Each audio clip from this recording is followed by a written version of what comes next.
So hello guys, welcome to Santa Knows. I've got a ton of news stories today, some big ones, lots of new hardware that's coming out, it's pretty exciting, and some sweet game updates coming our way, so let's get started.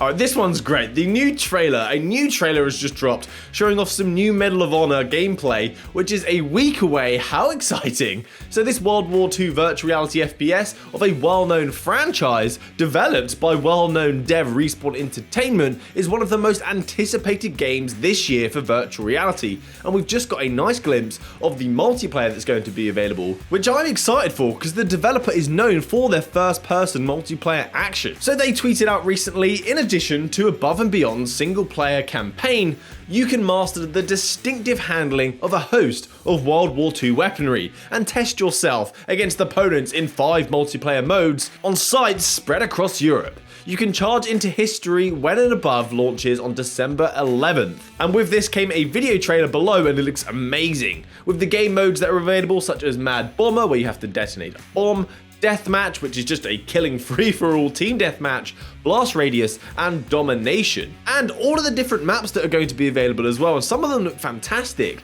My favourite one in this trailer is the winter one, with the aurora in the background. It looks stunning, with the blue glow on everything. After seeing this, I think this is going to convince many people to get into virtual reality if it's as good as it looks. Reports do raise concern though, that such a variety of game modes being available, the player base could be spread thin, which we don't want to run into the multiplayer VR curse, so hopefully there's going to be crossplay. So there's an update now for virtual reality and who is using what to play their Steam VR titles, and to worry us as consumers that there is a monopoly that is upon the rise. So last month's stats saw an increase from 1.75 to 1.92, that's a 0.15% of Steam users now actively using a virtual reality headset, approximately. And there was also a big jump with the usage of the Oculus Quest, with over 5% more users using the Quest on Steam VR. But I do see this maybe because of the improvement of the Oculus Link. Perhaps people were wanting to try out what's new, try the 90Hz, try the resolution scaling, so I am skeptical of the stats from that perspective of Quest growth on Steam. But looking at the bigger picture, the larger picture of these stats, it perhaps can represent who owns what headset, and Oculus have a whopping 53.3% market share, with more likely because some people don't have a gaming PC, and those statistics are kind of scary. Qualcomm has a new chip, and the reason that we're going to talk about it and mention it is because the Oculus Quest and the Quest 2 have been using Qualcomm's chipsets, and so has Vive with their standalone devices. So currently it's the XR2 chip, which is in the Oculus Quest, that completely blows its predecessor out of the water. There is a new flagship mobile chipset from them called the Snapdragon 888, which claims to have a 35% more powerful GPU than the current Quest's XR2, and it's 20% more energy efficient. So it looks like Quest 3 next October 2 at this rate. I'm joking. I hope that doesn't happen. So if we keep seeing these improvements though, we're going to eventually get some incredible visuals on these standalone devices. Of course, other variables come into play, but I'm very hopeful. This chip will be in smartphones next year as well, so we're going to get a nice glimpse of the performance that it can actually provide us. This chip is going to be 50% more in price to the current chipset, so perhaps it's going to be a little while until we get this in our standalone VR headsets. But from the sounds of it, the timing of this release and those performance improvements, I do think the Quest 3 may have this chipset in it, or at least an entry-level chipset, if they decide to do a pro version with an updated chip. Now onto Population 1, the Quest's I think most popular multiplayer title is getting an update today. The winter event is here, 12 days of chaos. So from now you may notice the game is looking a little different. As it's now winter, the snow has fallen, the frostbite is kicking in. So in this update you need to look around the map and find 100 snowflakes for you to collect. You'll get points boosts and gain rewards faster when playing with friends this season too. This event's going to run from the 3rd of December until the 14th, and I think I'm going to have to fall into the microtransaction trap after seeing these new skins that are available. The Ice Queen, yes please, they look awesome, and some good skins for this winter season for camouflage. Hopefully I'm going to see some of you on the battlefield. And since we're on the topic of virtual reality multiplayer titles, Solaris is also getting a nice update this week, so you can expect the ability to create a squad at last, finally. And with that, there's also going to be a new map called Fury Major, which is aimed at, pun intended, close combat and constant player engagement. There's new stamina cooldown changes so you can sprint indefinitely, but when you slide, there will be a cooldown period. You can now crouch in real life in order to enable that slide.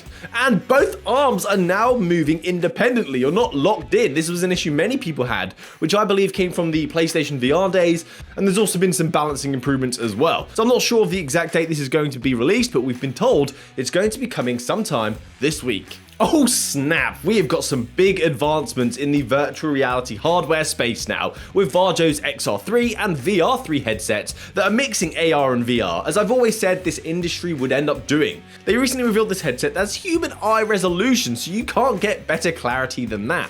This is aimed for training professionals such as pilots, engineers, doctors, surgeons, researchers. There is a lot of money to be made outside of gaming with these devices, and everyone wants a piece of that humble pie. So this headset has eye tracking capabilities, which can be used for foveated rendering dynamically, so depending on where the user is looking, you can apply that foveated rendering to keep up performance. There is a 115 degrees field of view, which granted is not the best, but that resolution is out of this world. The CIO at Varjo said this: "Our team has been working non-stop throughout 2020 to push the envelope of what is possible in XR and VR. The new XR3 and VR3 are the most advanced, zero compromise devices on the market and suitable for any professional workflow." Well, it kind of seems to me there was a little compromise on field of view because the Valve Index has got a higher FOV than that. But anyway, the XR3 is lighter and higher performing than the previous Varjo models and has a 90Hz refresh rate and a 200Hz eye tracking sensor and hand tracking capabilities, which for professional training in enterprise would be more beneficial for surgeons, for example. And something I personally found interesting is that they've got a new optical design that they claim to reduce eye strain and motion sickness. So that piques my interest for sure.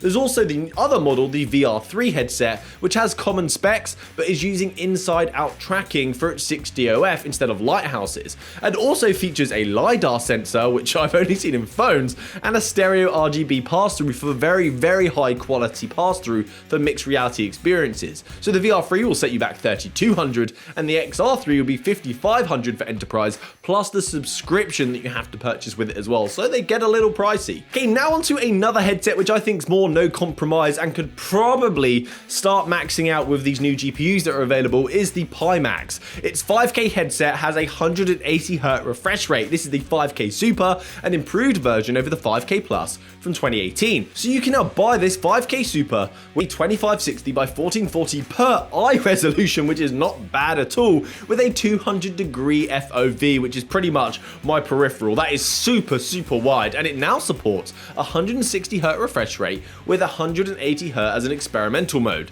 So this headset also allows for 90Hz, 120Hz, and 144Hz, so you're covered depending on the kind of rig that you're using. The headset as well isn't that much for a headset with those kinds of specs. So the Steam VR Lighthouses 2.0 and the Valve Knuckle controllers will come in the kit for this for €1,200, and you can buy the headset on its own for only $700. So if you're an enthusiast, this headset's going to get you really, really excited. And I just really, really love the sound of that FOV and that refresh rate. It's going to be super, super immersive. So that's it from me today, guys. Thanks for watching to the end of the video, getting caught up on the latest and greatest in the virtual reality space. Please subscribe to the channel so you can join me for next time. Happy gaming, guys. Good day.